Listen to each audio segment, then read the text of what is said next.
ఒక అతిపెద్ద గ్రంథాలయంలో వేలాది పుస్తకాలు చదివి అలసిపోవడం కంటే ఒకే ఒక అద్భుతమైన వాక్యాన్ని లోతుగా అర్థం చేసుకోవడం ద్వారా మనసు ఎంతో ప్రశాంతతను పొందగలదు కూడా.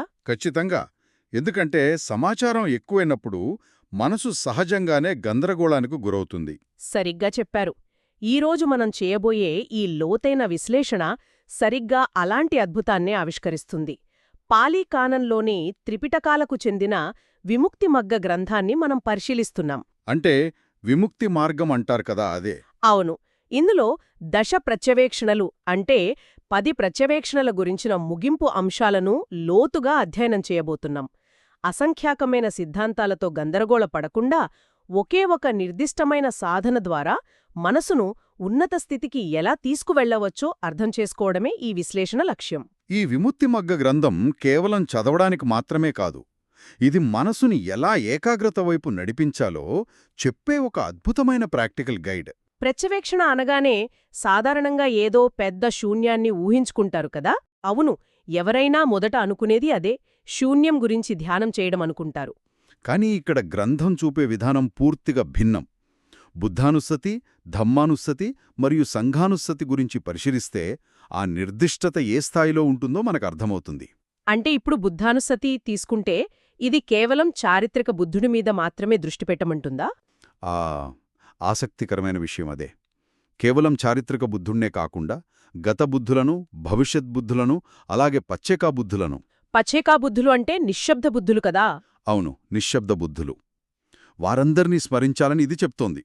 కాని మొత్తంగా కాకుండా బుద్ధుని గుణం అనే ఒక నిర్దిష్టమైన అంశంపైనే మనసును కేంద్రీకరిస్తుంది. మరి ధమ్మానుసతి సంగతేమిటి? త్రిపిటకాల్లో అయితే వేలాడి బోధనలున్నాయి కదా, అవన్నీ చదవాలా? చదవకూడదనే గ్రంథం చెప్తుంది. ఆ వేలాది బోధనలను, మొత్తం తత్వాన్ని ఒకేసారి అర్థం చేసుకోవాలని ప్రయత్నిస్తే మనసు గందరగోళం పడుతుంది. ఓహో, అంటే ఒకేసారి అంత సమాచారం తీసుకోకూడదన్నమాట. సరిగ్గా. అందుకే మొత్తం తత్వాన్ని కాకుండా ఒకే ఒక్క చక్కటి ధమ్మంపై దృష్టి పెట్టాలని స్పష్టం చేస్తోంది. ఒకే ఒక్క బోధనపైన అన్నమాట.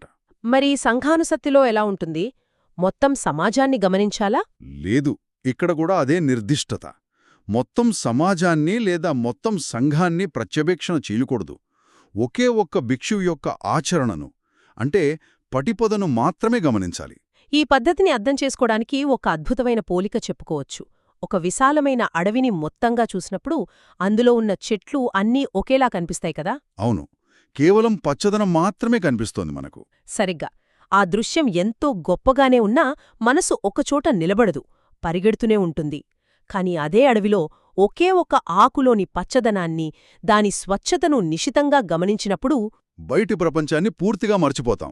అవును, పూర్తిగా మర్చిపోయి మనసు ఎంత సులభంగా ఏకాగ్రత పొందుతుందో ఇక్కడ మనం అర్థం చేసుకోవచ్చు. చాలా అద్భుతమైన పోలిక ఇది. మానసిక శాస్త్రపరంగా చూస్తే విస్తృతమైన భావనలు ఎప్పుడూ మనసును అస్థిరపరుస్తాయి. కాని ఒకే ఒక్క ధమ్మం లేదా ఒక భిక్షువు యొక్క గుణంపై ప్రత్యవేక్షణ చేయడం ద్వారా మనసు ప్రశాంతంగా మారుతుంది కదా. అవును, ఆందోళనను వదిలి లోతుగా, స్థిరంగా మారుతుంది. మనసు స్థిరంగా మారడం వరకు బాగానే ఉంది. కాని సైలెంట్గా కూర్చుని ఒక ఆకుమీద ఏకాగ్రత సాధించడం వేరు, వాస్తవ ప్రపంచంలో ఆచరణ వేరు కదా. అవును, రెండింటికి చాలా వ్యత్యాసముంది. ఆచరణ ఎప్పుడూ కష్టమే. ఇక్కడే మనం చాగానుసతి అంటే త్యాగ ప్రత్యవేక్షణ గురించి మాట్లాడుకోవాలి. ఇందులో ఒక కఠినమైన నైతికత దాగి ఉంది. ఆ ఒక్క ముద్ద నియమం గురించే కదా మీరు చెప్పేది? అవును, మూల గ్రంథంలోని ఫుట్నోట్ 746 ప్రకారం చరిమో ఆలోపో చరిమం కబళం అనే ఒక నియమముంది. ఈ నియమం వినడానికి చాలా ఆశ్చర్యంగా అనిపిస్తుంది. తీసుకునే ఆహారంలో కనీసం ఒక్క ముద్దైనా సరే స్వీకరించేవారు ఎదురుగా ఉంటే వారికి దానం చేయకుండా తినకూడదు అని దీనర్థం. ఒక్క ముద్దైనా సరే పంచుకోవాలి అన్నమాట. ఒక్క నిమిషం ఇక్కడ ఆగుదాం. ఇది కొంచెం తీవ్రమైన ఆచరణ అనిపించటం లేదా? అంటే పైకి చూస్తే అలానే అనిపిస్తోంది, కొంచెం కఠినంగా. ఎందుకంటే శరీరాన్ని పోషించే ఆహారం విషయంలోనే ఎందుకింతటి కఠిన నియమం? అసలు ఆఖరి ముద్దను కూడా వదులుపోవడమంటే ప్రాణంతో చలగాటంలాంటిది కదా.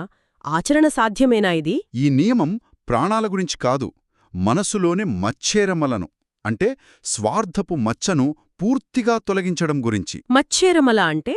మనలో ఉండే ఒక లోతైన స్వార్థం, ఇతివుత్తక గ్రంథం 18వ విభాగంలో దీని గురించి స్పష్టంగా చెప్పారు. అందులో ఏం చెప్పారు? దానం చేయడం అనేది కేవలం మాటల్లో కాదు, వాస్తవ సమయంలో కళ్ల ముందున్న ఆహారాన్ని, అది కూడా ఆఖరి ముద్దను పంచుకోవడం ద్వారా మనస్సులోని స్వార్థం మూలాలతో సహా తొలగిపోతుంది అని ఇతివుత్తక వివరిస్తోంది. అంటే తన మనుగడ గురించిన భయాలను జయించడమే ఈ ఒక్క ముద్ద నియమం యొక్క అసలు ఉద్దేశ్యమా? ఖచ్చితంగా. మనసెప్పుడూ తన మనుగడ కోసం భయపడుతూ ఉంటుంది గదా. ఆ ఆహారాన్ని పంచుకోవడం ద్వారా మనసు సర్వైవల్ భయాన్ని వదిలేస్తుంది. అప్పుడు నా ప్రాణం నేను అనే మచ్చ లేకుండా పోతుంది. అవును, ఆ స్వార్థపు మచ్చ పూర్తిగా తుడిచిపెట్టుకుపోతుంది.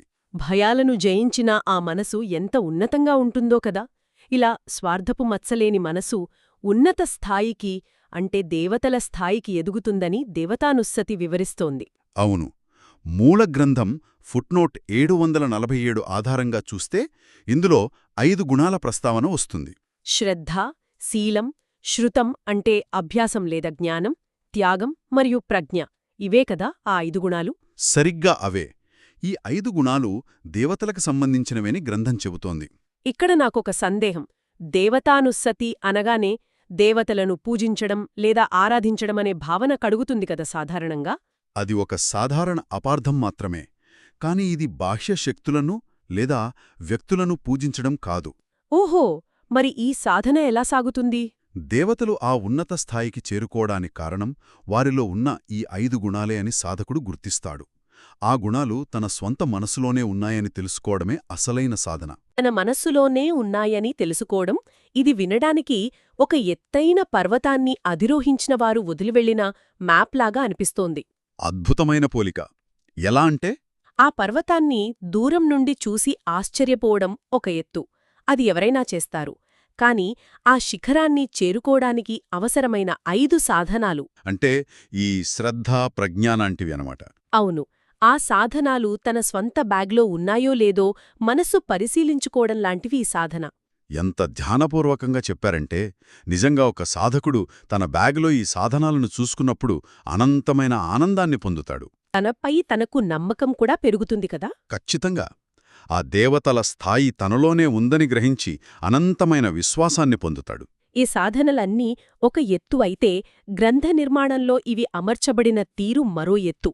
ఫుట్నోట్ 748ని గమనిస్తే చైనీస్ గ్రంథంలో ఈ ముగింపు భాగాలు నిశ్శబ్ద ప్రత్యవేక్షణ తర్వాత వెంటనే వస్తాయి. అవును, చారిత్రక ఆధారాల ప్రకారం ఆ గ్రంథంలో అలానే ఉంది. కాని ఇక్కడ పాలీ కానన్లోని విముక్తి మగ్గలో 10 ప్రత్యవేక్షణల ముగింపుగా చివరన తార్కికంగా ఉంచబడ్డాయి కదా. నిజమే. ఒక పద్ధతి ప్రకారం ఆలోచించి వీటిని చివరన ఉంచారు.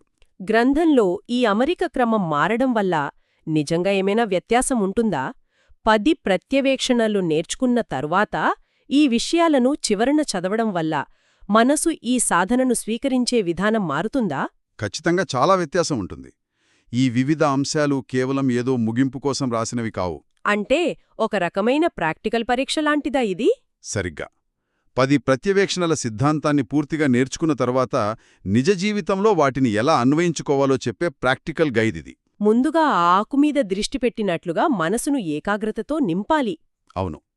ఆ తరువాతే ఆఖరి ముద్ద అన్నం పంచుకోవడం లాంటి కఠినమైన ఆచరణను ప్రవేశపెట్టాలి. ఇలా చేయడం ద్వారా ఒక స్పష్టమైన దారిని చూపించారు.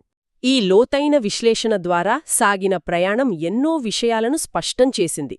వేలాది సిద్ధాంతాల కంటే ఒకే ఒక్క ధమ్మంపైన లేదా ఒకే ఒక్క భిక్షువుపైన ప్రత్యవేక్షణ చేయడం ద్వారా ఏకాగ్రత వస్తుందని అర్థమైంది. అలాగే ఒక్క ముద్ద పంచుకోవడం ద్వారా మచ్చేరమల అనే స్వార్థపు మచ్చను ఎలా జయించాలో కూడా తెలుసుకున్నాం. అవును, ఆ తర్వాతే స్వంత మనసులోనే శ్రద్ధ, ప్రజ్ఞలాంటి 5 దివ్య గుణాలను కనుగొని ఉన్నత స్థాయికి చేరడం గురించి చర్చించాం. ఆధునిక కాలంలో ఈ జ్ఞానం ఎంతో అవసరం. ఎందుకంటే కుప్పలుగా సమాచారాన్ని సేకరించడంలో నిజమైన జ్ఞానం లేదుగదా. నిజమే. ఒకే ఒక్క స్వచ్ఛమైన సత్యాన్ని మనసులో లోతుగా ఆచరించడంలోనే అసలైన విముక్తి ఉంది. ఖచ్చితంగా. గ్రంథాలు చెప్పే అసలైన సత్యమదే. ఒకే ఒక్క ధమ్మంపైన నిలబడటం. ముగింపుగా ఒక బలమైన ఆలోచనను వదిలి వెళదాం. తర్వాత ఎప్పుడైనా భోజనానికి కూర్చున్నప్పుడు ఆ ప్లేట్ వైపు సునిశితంగా గమనించాలి. ఆఖరి ముద్ద గురించి ఆలోచించాలి అంటారు. అవును, నిజంగా ఆకలితో ఉన్నవారు ఎదురుగా ఉంటే ఆ ప్లేట్లోని అత్యంత రుచికరమైన ఆ చివరి ముద్దను ఏమాత్రం సంకోచించకుండా మనస్సు ఉచితంగా ఇవ్వగలదా? చాలా లోతైన ప్రశ్న ఇది. ప్రాణభయం లేకుండా ఇవ్వగలగడం. ఆ క్షణంలో వచ్చే ఆ సమాధానం మనస్సు యొక్క నిజమైన స్వేచ్ఛ గురించి ఏమి చెబుతుందో ఎవరికి వారే లోతుగా ఆలోచించుకోవాలి. ఆ ఆచరణలోనే మనస్సు ఉన్నత స్థితికి చేరుకుంటుంది.